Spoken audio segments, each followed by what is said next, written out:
Taking you back to the 80s with this song, Huey Lewis and the News. And normally we would play his songs, their song rather. But I'm playing it for a special occasion today because last time when our special guest was here, I remember her mentioning how one of her guilty pleasures, if you will, was listening to Huey Lewis. And since she's here, I thought we'd play it for her. It's Wang若琳, Joanna. Hello. Hey, everybody. It's me again. It's you with a brand new album here. Exactly. New material. Yes. Fresh. Well, my material. Your material. Yeah, my material. Exactly. But how about that Huey Lewis? That was pretty sweet. Yeah? That makes me think of a third grade all over again. That's the beauty of music. Right. Especially when you listen to old stuff.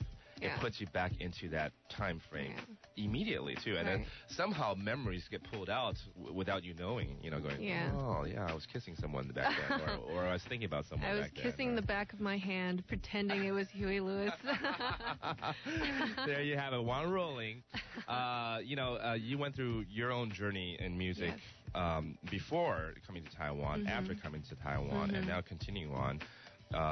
In the past, your first album was released in 2008, Start From Here, yes. What it's called, and that's where it all started. Joanna Wang 王若琳 is another one, and you've been doing a lot of great English tunes and Chinese Mandarin tunes, bilingual albums, if you will. Yes. And you were just here 2 months ago, with my other record. Right, exactly. But back then, you already told us, you have this album called The Adventures of Bernie and the Schoolboy. Bernie the Schoolboy. Oh, the Schoolboy, I'm sorry. The Adventures of Bernie the Schoolboy. And that you released this in Japan first. Yes. It was released, the record debuted in Japan in August.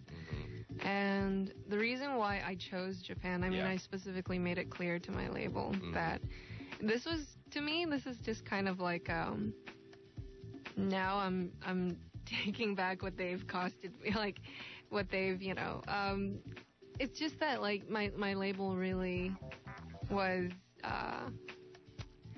major labels, they squeeze their artists dry, and now I was just taking back my share. Sure.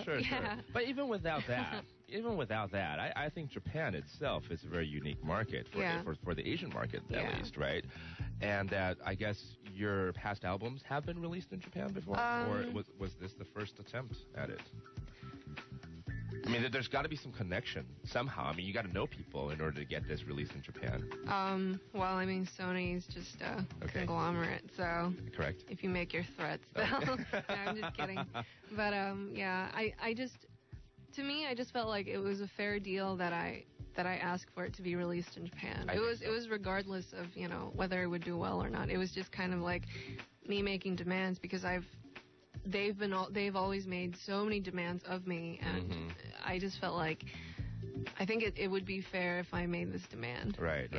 And as I said, the market there is very unique, and I have to agree and say that they're more receptive to all sorts of genres of music. I mean, population-wise, they're so big that of course you're going to have more people interested in all different type of things. But musically speaking, for the Asian market, Japan has been on the forefront. So I wouldn't even say just for like Asia. Like they're way ahead of everybody. And their market is just so bizarre that that's why I wanted to drop this record there first. I mean, we haven't done any promotion there whatsoever, so hopefully that's coming up in the future. You don't get to see figures and stuff like that. Like how did this do in Japan? I mean, because this came out a month ago or more than that. Yeah, more than that. I have no clue. I have no clue. I mean, like I said, we haven't done any promotion whatsoever. Okay. Yeah. But interesting you used the word how the market there is bizarre. It is bizarre. All right. So do you yourself, I mean, this is the music that you've always been fond of, or at least one of the type of music. Right. But you would describe this as bizarre? I would describe it as, how do they say it? Left of center, Okay. But it's not too crazy. I mean, the chord progression and the melodies, they make sense. Right. They make sense. It's just that it's a little darker than I'm sure what the market is, used to seeing. Right. But I mean, even then, to me, this is just like very, it's just like it's just very Danny Elfman stuff. Yes, indeed. So it's more tongue in cheek a little bit. It's not like super serious and dark and whatever.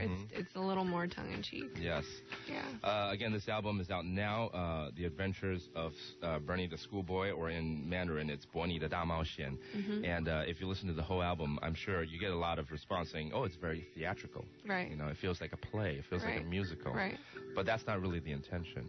Well, I mean, I think they're like, even if people received it that way, I think it's fine. Right. Because it's not unintended to be anything, and it's not intended to be anything. Gotcha. But it is intended to be listened to as a whole. Right. And when I made the record, the musical theme, I really wanted it to be like a Wendy Carlos, 60s synthesizer music, that like Clockwork Orange type of thing. So, yeah. When I listen to the album, and I want to try to get to as many tracks as possible so people can know what we're talking about here, because here we've been playing The Bug quite often, and that is your first promotional track. Right. But you have to really listen to the whole album to get that whole feel. And I don't know if we should start from the beginning, or there really isn't a time frame of how to we play don't. this, I mean, we don't necessarily have to start from the beginning, since we're on a bit of a time limit anyway. Right. I think some good tracks to start with would be track 2, 3, and you know what? 8, 9. Oh, okay. Yeah.